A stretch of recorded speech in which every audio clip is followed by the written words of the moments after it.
রাধে রাধে বন্ধুরা, কেমন আছো সবাই? আশা করি সবাই অনেক ভালো আছো, সুস্থ আছো। আমরাও ভালো আছি।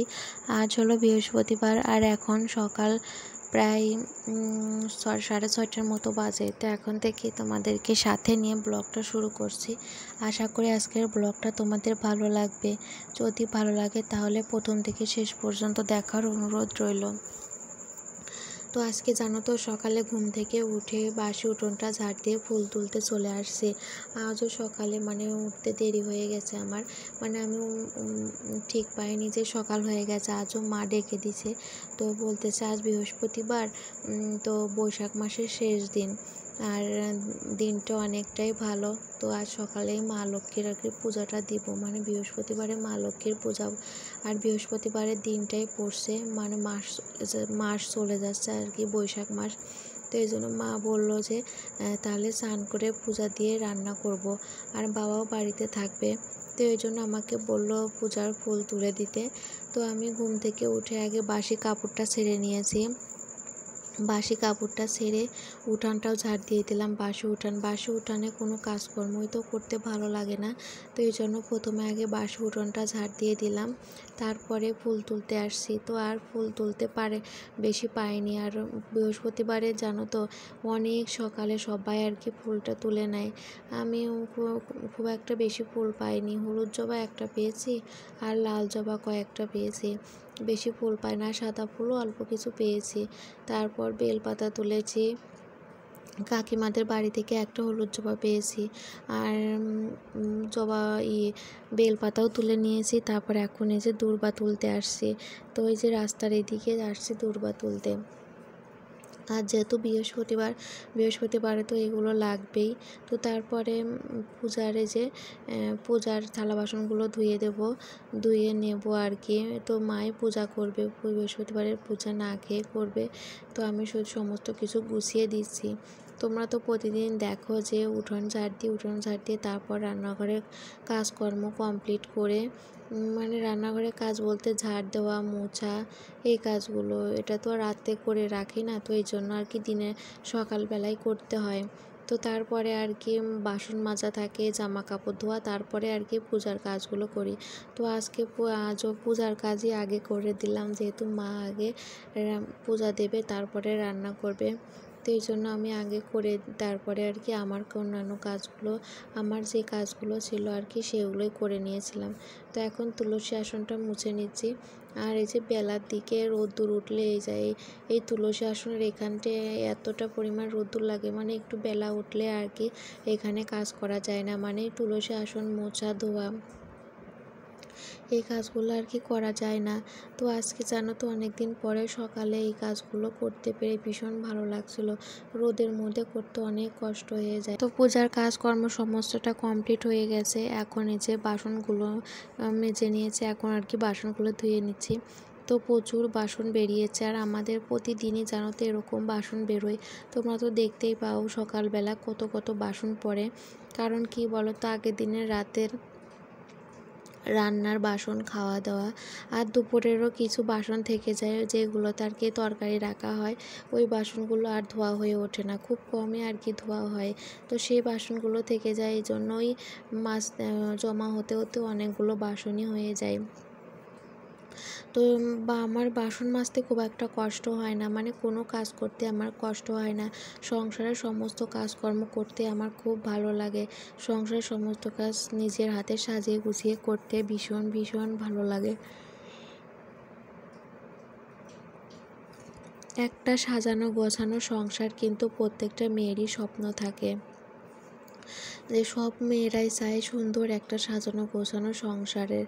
কিন্তু সবারই আর কি সেভাবে সাজানো গোছানো সংসার থাকলেও ঘর বাড়ি, তারপর অন্যান্য আর্থিক অবস্থা কিন্তু সবার একই রকম থাকে না।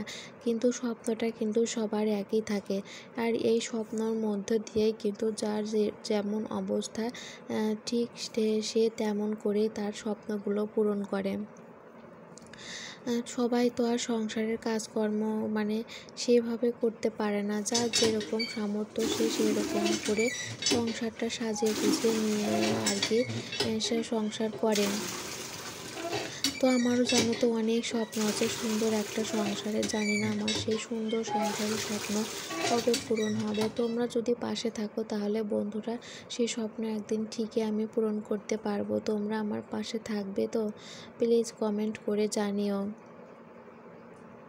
তো তারপর অনেক কাজ করে নিয়েছি। তারপর এই যে কাল রাতে বাবা ডাঁটার শাক এনেছিল, মানে বড় ডাঁটা আর কি, ডালের সঙ্গে খাওয়ার ডালি দেওয়া হয় যে ডাঁটা, ওই ডাঁটা এনেছিল। তো ওই ডাঁটার সাথে যে ডাঁটার শাকগুলো ছিল, ওই ডাঁটার শাকগুলো বেশ ভালোই ছিল। তো মা বলে শাকগুলো রান্না করা যাবে। তো সেই শাক আর তার সাথে বাইরে থেকেও কিছু শাক তুলে এনেছিল মা। তো সেই সবগুলো শাক মিলিয়ে তো ভালো করে শাকগুলো ধুয়ে নিলাম।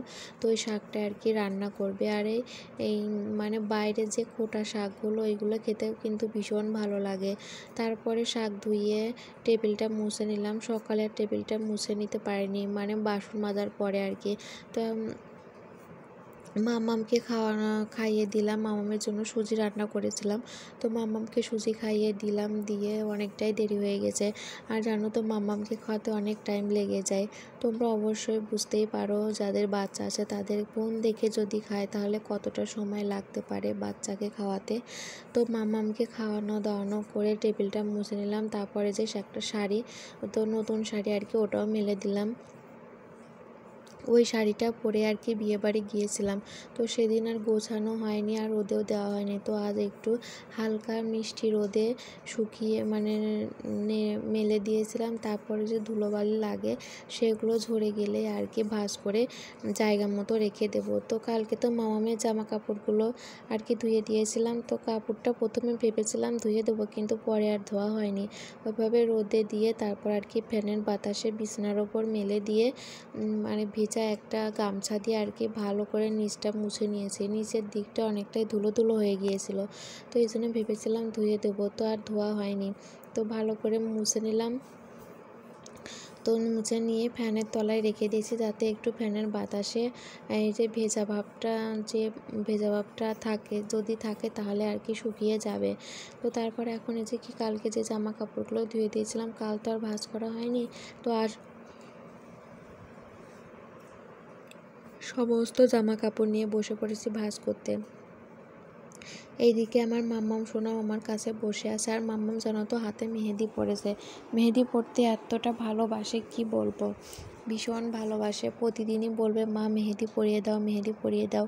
মানে হাতে থেকে না উঠতে আবার বলে মেহেদি পরিয়ে দিতে।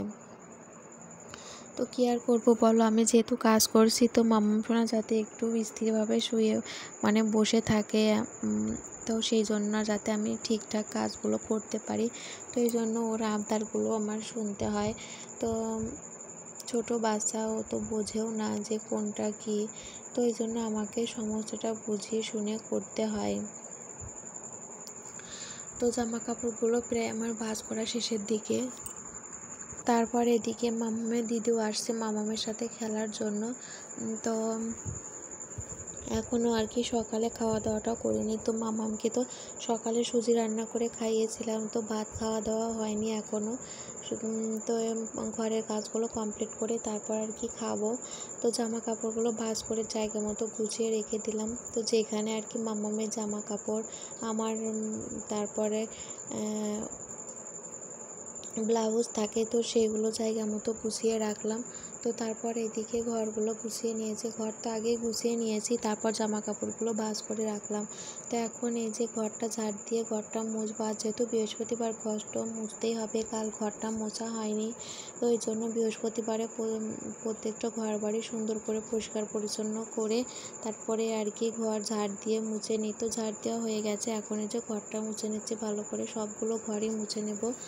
বৃহস্পতিবার করে আর কি ঘরগুলো ভালোভাবে মুছে নেই। প্রতিদিনই ঘর মোছা না হলেও একদিন পর বাদে আর কি ঘরগুলো মোছা হয়। তো আর বৃহস্পতিবার তো মুছতেই হবে, সে যত কষ্টই হোক আর যাই হোক, বৃহস্পতিবার ঘর মুছতেই হবে।